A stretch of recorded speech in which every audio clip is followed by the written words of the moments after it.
বিশ্বাস করো, এই একটা আলু দিয়ে আজকে আমি এমন একটা রেসিপি বানাবো যেটা কিনা তোমরা পরিবারের সকলে মিলে বেশ মজা করে খেতে পারবে। আর এটা আমার মেয়ে তৃষার ভীষণই পছন্দের একটা রেসিপি। তো মনে হলো তোমাদের সাথেও কেন না শেয়ার করি। আর এটা এবছর দুর্গাপুজোয় বলো বা আমাদের এখানে মেলায় বলো ভীষণভাবে কিন্তু চলেছে।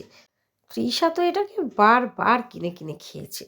এই যে এই আলুটাকে আমি খোসা ছাড়িয়ে নিয়েছি এবং ভালো করে ধুয়ে নিয়েছি। গায়ে একটু আধটু আলুর খোসা লেগে আছে, তাতে কোনো অসুবিধে হবে না। তো এইখানে দেখো আমি আলুটাকে এই যে পাতলা পাতলা করে স্লাইস করে কেটে নিচ্ছি। যতটা পাতলা সম্ভব সেরকমভাবে করলেই কিন্তু এটা বেশি সুন্দর হবে।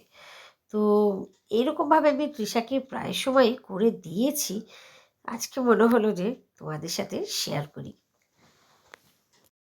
আলু ভাজা খেতে তো তৃষা আমার ভীষণ ভালোবাসে, তবে যেদিন এইভাবে করে দিই সেই দিন তো এক পিসও আমাদের জন্য ছাড়ে না, মানে ওর বাপিকেও না আমাকেও না, এতটাই ও খেতে ভালোবাসে জানো।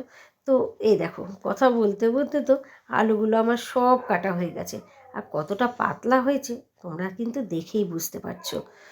এরপর এই যে আলুগুলো আমি সব কটাই বাটির মধ্যে তুলে নিচ্ছি।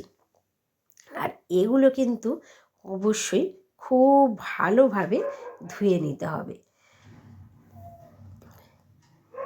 এই যে দেখো, এই যে ধুতে ধুতে যে এই যে জলটা বেরিয়েছে, এই জলটা কিন্তু পরিষ্কার করে নিতে হবে, মানে যতক্ষণ না পরিষ্কার জল বেরাচ্ছে।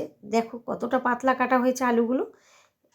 তো এই যে দেখে বুঝতেই পারছো, যতক্ষণ না জলটা পরিষ্কার হচ্ছে ততক্ষণ কিন্তু এটাকে ভালো করে বেশ কয়েকবার ধুতে হবে এবং পরে এটাকে একটু জলে ভিজিয়ে রেখে দিতে হবে।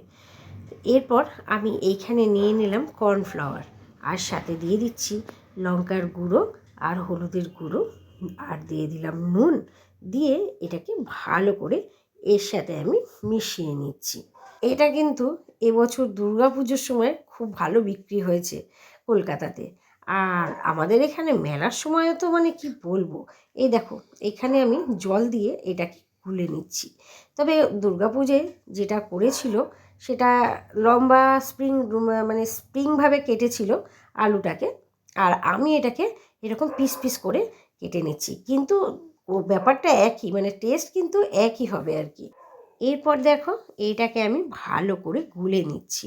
ব্যাটারটা কিন্তু বেশ পাতলাও হবে না আবার বেশি মোটাও হবে না, তো ঠিক এরকমটাই হবে। আর একটুও যেন ডেলা ভাব না থাকে। এই দেখো খুব কিন্তু পাতলাও হয়নি আবার খুব মোটাও হয়নি। তো এরকম অবস্থায় আমি এটার মধ্যে একটু রসুনকে গ্রেট করে দিয়ে দিচ্ছি।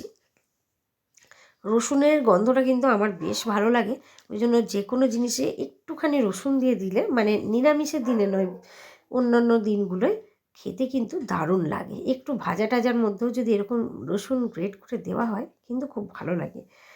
তো চলো এটাকে আমি মিশিয়ে নিচ্ছি। তো এইখানে দেখো এটা আমার মেশানো হয়ে গেছে। আর এরপর আমি এইখানে আলুগুলো নিয়ে নিয়েছি, আর আলু একটা নিয়ে এইভাবে মুড়ে টুথপিক দিয়ে এর ভেতরে ঢুকিয়ে দিলাম। এইভাবেই আলুগুলোকে এরকম মুড়ে মুড়ে একটার উপর আরেকটা চাপিয়ে দেব। আলুটা কিন্তু জল থেকে তুলে বেশ কিছুক্ষণ জল ঝরিয়ে রেখে দিতে হবে। এই যে দেখো আমার কিন্তু আলুগুলো অনেকটাই শুকনো হয়ে গেছে, তবে রোদে দেওয়ারও দরকার নেই আর পাখা চালিয়ে তাতে শুকানোরও দরকার নেই, এমনি একটু জল ঝরে গেলেই যথেষ্ট। টুথপিকের মধ্যে যে কটা ধরবে সে কটাই দেব। তবে একটা কথা কি, এটা কিন্তু বেশি চেপে চেপে দেওয়া যাবে না। এই যে দেখো একটু হালকা হালকাই আমি দিচ্ছি, এগুলো কিন্তু আমি চাপছি না। চাপলেই কিন্তু এটা ভালো করে ভাজা যাবে না জানো। তো এ দেখো বেশ এরকম হয়ে রইল। এরপর আমি এটাকে ব্যাটারটার মধ্যে ডুবিয়ে নেব।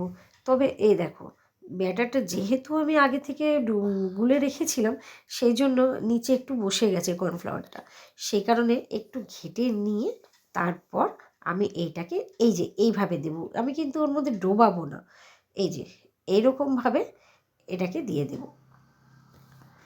এই যে দেখো তোমরা হয়তো ভাববে যা দিচ্ছি তাই তো ঝরে যাচ্ছে, তবে ঝরে যাক, যতটা নেওয়ার এর মধ্যে নিয়ে নিচ্ছে।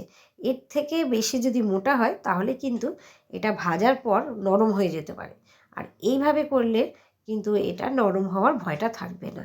তুমি যদি কিছুক্ষণ পরেও খাও তবেও কিন্তু এটা একটু কুড়মুড়ে থাকবে। তো এইভাবে দেখো আমি বেশ কয়েকটা বানিয়ে নেব, আর বেশি করে নয়, ওই একটু একটু করেই ভেজে নেব। একসাথে অনেকগুলো দিয়ে দিলে ভাজাটা কিন্তু খুব ভালো হবে না। এই যে আমি প্রথমে দুটো ভেজে নিলাম, তারপরে বাকিগুলো আমি এর মধ্যে ভেজে নেব। তো দেখো আমি ভেজে নিয়েছি বেশ কয়েকটা, আর কতটা কুড়মুড়ে হয়েছে দেখো, দেখেই বুঝতে পারছো তোমরা।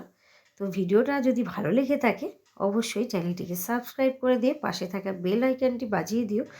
সকলে সুস্থ থেকো, ভালো থেকো। পরবর্তী ভিডিও নিয়ে ফিরে আসছি খুব তাড়াতাড়ি।